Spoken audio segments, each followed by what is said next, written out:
रक्षा के क्षेत्र में दोनों देशों के बीच बातचीत और रक्षा के मद्देनजर आतंक से साझा सहयोग करते हुए कैसे लड़ा जाए, लेकिन जिस बात का जिक्र लगातार हो रहा था, क्या भारत की जो प्राथमिकता है आतंक के मद्देनजर, क्या वो अमेरिका की प्राथमिकता हो सकती है? यह मुलाकात एक बरस के भीतर 5वीं मुलाकात है और इस 5वीं मुलाकात के मतलब आने वाले वक्त में क्या निकल कर आ सकते हैं, पहले एक रिपोर्ट।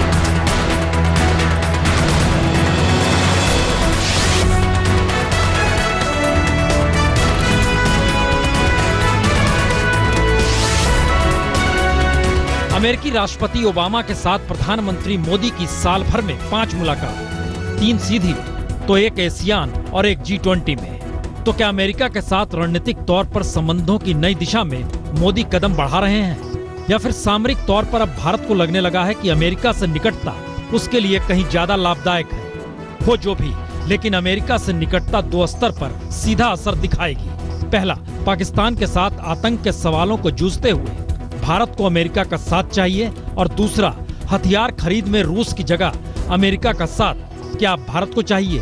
ये दोनों हालांकि सवाल हैं, लेकिन इस 2 बड़े परिवर्तन की वजह भी है, क्योंकि इससे पहले रूस ने कभी पाकिस्तान को हथियार बेचे नहीं और भारत के पास करीब 70% हथियार आजादी के बाद से रूस के ही रहे। फिर चीन ने कभी खुले तौर पर पाकिस्तान की जमीन से भारत के खिलाफ होने वाले आतंकी हमलों पर पाकिस्तान का खुला साथ नहीं दिया, लेकिन लखवी के सवाल पर चीन ने संयुक्त राष्ट्र में ही भारत के खिलाफ पहल की। वहीं दूसरी तरफ रूस भी यूक्रेन के विद्रोहियों के साथ जिस तरह खड़ा है, उसने अमेरिका के माथे पर शिकन पैदा कर दी है। यानी चाहे अनचाहे समूचे एशियाई इलाके में कोल्ड वार की एक ऐसी स्थिति लगातार बन रही है जिसमें भारत रणनीतिक तौर पर अमेरिका की जरूरत ठीक वैसे ही हो चला है जैसे पाकिस्तान चीन के लिए, और यूक्रेन को लेकर रूस उतना ही संवेदनशील है जितना अफगानिस्तान को लेकर अमेरिका। इन हालातों में हथियारों की खरीद फरोख्त में तेजी आएगी, इससे इनकार भी नहीं किया जा सकता। वजह भी यही है कि प्रधानमंत्री मोदी ने ओबामा से अपनी 5वीं मुलाकात से ऐन पहले कैबिनेट से $3 बिलियन के 22 अपाचे हेलीकॉप्टर और 15 चिनूक कार्गो चॉपर की मंजूरी ली, और अगली खेप नेवी के क्षेत्र में हथियारों की खरीद की हो सकती है, क्योंकि चीन की ताकत समुद्री क्षेत्र में भारत के खिलाफ खासी मजबूत है और भारत चाहता है कि हथियारों के तौर पर सेना के हालात कभी कमजोर ना दिखे। लेकिन यहीं से एक दूसरा सवाल निकलता है कि सत्ता संभालने के बाद जब प्रधानमंत्री मोदी ने भारत में ही हथियार बनाने पर जोर दिया, तो उसका साथ क्या दुनिया के किसी भी देश से भारत को नहीं मिल रहा है? दरअसल इन सब के बीच स्थिति यही बनी संयुक्त राष्ट्र के भीतर से कि आतंकवाद एक बड़ा मुद्दा है। प्रधानमंत्री मोदी ने आवाज उठाई, और कुछ देर पहले यानी तकरीबन मुलाकात से ठीक पहले जब अमेरिकी राष्ट्रपति संयुक्त राष्ट्र में अपना भाषण दे रहे थे, उसमें भी उन्होंने आतंकवाद को लेकर ही निशाना साधा। I lead the strongest military that the world has ever known, and I will never hesitate to protect my country or our allies unilaterally and by force where necessary. But I stand before you today believing in my core that we, the nations of the world, cannot return to the old ways of conflict and coercion. We cannot look backwards. We live in an integrated world,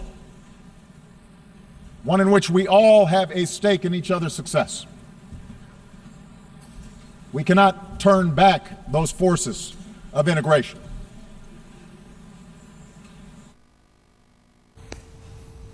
जिस बात का जिक्र अमेरिकी राष्ट्रपति ने किया, उसके संकेत साफ है।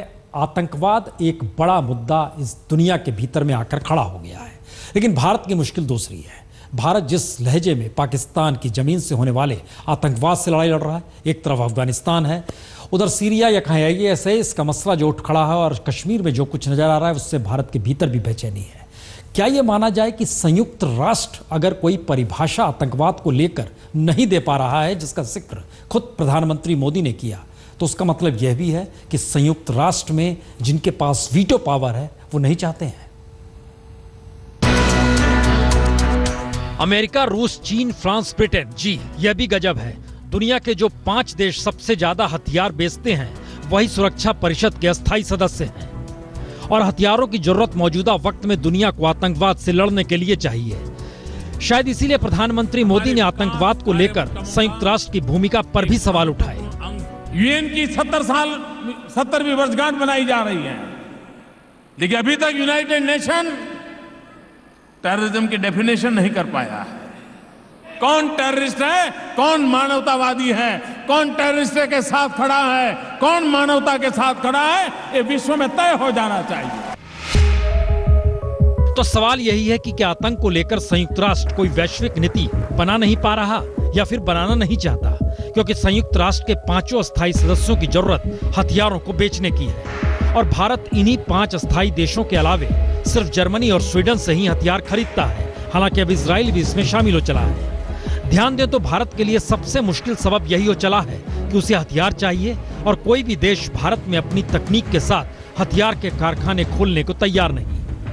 यानी माना यही जा रहा है कि प्रधानमंत्री मोदी ने सत्ता संभालते ही जिस तरह भारत में ही हथियारों के कारखाने लगाने पर जोर दिया और चाहा कि उसके लिए विदेशी निवेश आए, उसमें कोई भी देश भारत के साथ खड़ा नहीं हुआ। Our defense industry will succeed more if we can transform the manufacturing sector in India. तो साल भर बीत जाने के बाद भी अगर भारत में ना हथियार बनाने का कोई कारखाना लगा, ना ही निवेश आया, तो सवाल दोहरा है। एक तरफ कोई भी देश हथियार बनाने की तकनीक ट्रांसफर करने के लिए तैयार नहीं है और दूसरी तरफ भारत में इंफ्रास्ट्रक्चर और तकनीकी माहौल ऐसा नहीं कि हथियार के कारखाने लगे। और असर इसी का है कि दुनिया के जो देश हथियार बेचते हैं वो भारत से संबंध हथियार बेचने के लिए भी बना रहे हैं, क्योंकि भारतीय सेना ने ही सुरक्षा के मद्देनजर $130 बिलियन की हथियार खरीद की जरूरत आने वाले 10 वर्षों की जताई थी। ऐसे में हथियार बनाने वालों के लिए भारत दुनिया का सबसे बड़ा बाजार भी हो चला है और दूसरी तरफ एशिया में ही पाकिस्तान, अफगानिस्तान, रूस और चीन को लेकर एक ऐसा वातावरण भी तैयार हो रहा है जिससे भारत खुद ब खुद हथियार खरीदने के दबाव में भी आ जाए। ध्यान दे तो आतंकवाद को लेकर इसीलिए प्रधानमंत्री ने 2 टूक वैश्विक नीति की जरूरत भी जताई। लेकिन एक दूसरा सच यह भी है कि अगर अमेरिका से $3 बिलियन का सौदा हुआ है तो दूसरी तरफ रूस के साथ $60 बिलियन का भी सौदा हो चला है, जिसमें 200 रूसी KA-22 छेटी जो हल्के लड़ाकू हेलीकॉप्टर हैं उसकी भी खरीद हो रही है।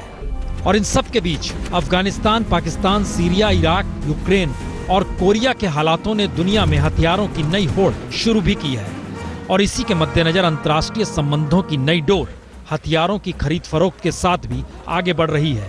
तो नया सवाल यह भी है, भारत और अमेरिका अगर साथ आ रहे हैं तो अमेरिका की जरूरत भारतीय बाजार को लेकर कहीं ज्यादा है जो हथियारों को लेकर ही है।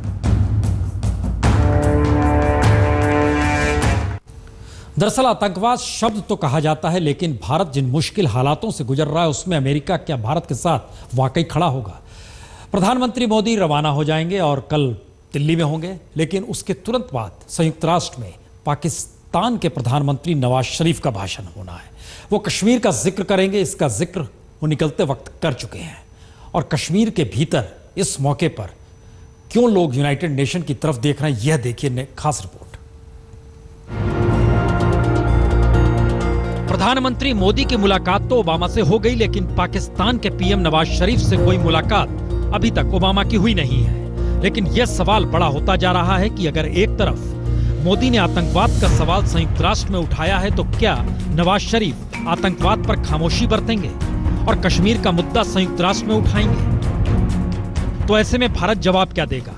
क्योंकि जिस वक्त नवाज शरीफ संयुक्त राष्ट्र में कश्मीर का मुद्दा उठाएंगे उस वक्त प्रधानमंत्री मोदी दिल्ली में होंगे और इन सब के बीच पहली बार संयुक्त राष्ट्र में नवाज शरीफ क्या कहते हैं इस पर और किसी की नहीं बल्कि दिल्ली से लेकर घाटी तक की नजर लगी हुई है और खास तौर से हर कश्मीर का बाशिंदा इस बात को देख रहा है कि पाकिस्तान कहता क्या है। जी बिल्कुल, अगर पाकिस्तान के प्राइम मिनिस्टर साहब यूनाइटेड स्टेट्स जा रहे हैं और अगर कश्मीर की बात करेंगे तो ये हमारे लिए फायदे की बात होगी। नवाज शरीफ क्या कहेंगे अपनी स्पीच में कश्मीर के regarding? It hardly matters. Nawaz Sharif से हम क्या तवक्का रखेंगे? हमारे लीडर मानने चाहिए। कश्मीर एक डिस्प्यूट है, जब हमारे लीडर मानने के लिए तैयार ही नहीं है, हमारे लीडरों को यह मसला हल करना है। तो सवाल सिर्फ आम कश्मीरियों भर का नहीं है, बल्कि अलगाववादी नेता हों या मुख्य धारा के राजनेता, सभी ये मानकर चल रहे हैं कि पाकिस्तान संयुक्त राष्ट्र में कश्मीर को लेकर कुछ न कुछ तो जरूर कहेगा। पाकिस्तान और हिंदुस्तान के दस्तखत हैं शिमला एग्रीमेंट में, उसमें थर्ड पार्टी का तो सवाल ही नहीं आता। उसमें तो वो साफ कहते हैं पाकिस्तान और हिंदुस्तान के म्यूचुअल डिस्कशन होगा और म्यूचुअल डिस्कशन में इसको ये तय करेंगे। वही रास्ता है और कोई रास्ता हो नहीं सकता। यूएन कुछ नहीं कर सकता, ना आज तक किया है ना आगे करेगा। हंसी आती है इस बात पर, एक तरह से हिंदुस्तान तो यूएन में परमानेंट सीट के लिए कोशिश कर रहा है और दूसरी तरह से यूएन की करारदादों का उल्लंघन कर रहा है। अगर हिंदुस्तान यूएन का कोई रोल नहीं बनता है तो कश्मीर में यूनाइटेड नेशन का दफ्तर क्या कर रहा है? जरा उनसे ये सवाल पूछे मोदी जी से। तो पाकिस्तान के प्रधानमंत्री नवाज शरीफ 30 तारीख को यूनाइटेड नेशन में बोलेंगे और घाटी के लोगों का एक बड़ा तबका उनके भाषण का बेसब्री से इंतजार इस दौर में कर रहा है।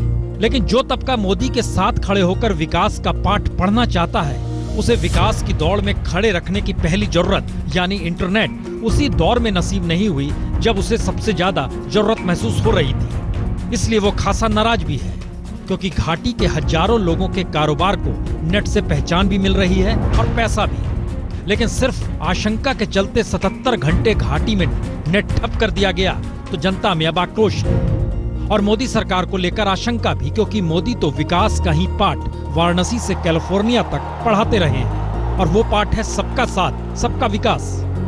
मोदी साहब हमारे प्राइम मिनिस्टर एक साइड डिजिटल इंडिया का वादा कर रहा है, अपने इंडिया को डिजिटल इंडिया बनाना चाहते हैं, लेकिन जो ये जम्मू एंड कश्मीर है मेरे हिसाब से ये डिजिटल नहीं है, ये तो ऑफलाइन बनाना चाहते हैं। आजकल अगर हम देखा जाए तो इंटरनेट से ही हमारी लाइफ जो आगे चल रही है, लेकिन जब इंटरनेट ही बंद हुआ हमें जो नॉलेज है, इन्फॉर्मेशन चाहे किसी चीज़ के भी रिगार्डिंग, तो वो इन्फॉर्मेशन हमें नहीं मिल रही है।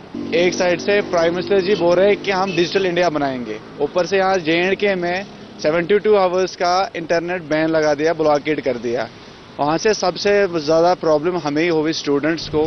तो लोगों में गुस्सा इस बात को लेकर है कि नेट बंद क्यों कर दिया गया, और दूसरा सवाल ये है कि बेसब्री से इंतजार पाकिस्तान को लेकर क्यों हो रहा है। यानी कहीं ना कहीं मुश्किल दिल्ली के लिए भी है, और ये मुश्किल इस मायने में कहीं महत्वपूर्ण है क्योंकि एक तरफ विकास को अगर इंटरनेट से जोड़ा जा रहा है और घाटी उससे भी महरूम है, तो दूसरी तरफ सवाल यह भी है कि घाटी में बेचैनी पाकिस्तान को लेकर हो क्यों रही है। यह वाकई चिंता का विषय है। जम्मू कश्मीर में लोगों ने कई सालों से चलने फिरने पर प्रतिबंध देखा है, लेकिन पहली बार इतिहास में 3 दिन तक लगातार जम्मू कश्मीर में इंटरनेट सेवाएं ठप रहीं। यह तब हुआ जब देश के प्रधानमंत्री अमेरिका में सिलिकॉन वैली में देश को इंटरनेट से जोड़ने की बात कर रहे थे। कहीं ना कहीं लोगों का अब यह सबसे बड़ा सवाल उठा है कि क्या जम्मू कश्मीर के हालात को इंटरनेट बंद करने से बेहतर किया जाएगा, या फिर इंटरनेट की क्रांति से ही जम्मू कश्मीर में हालात को सुधारा जा सकेगा। कैमरामैन रूफ अहमद के साथ अशरफ आनी, श्रीनगर, आज तक।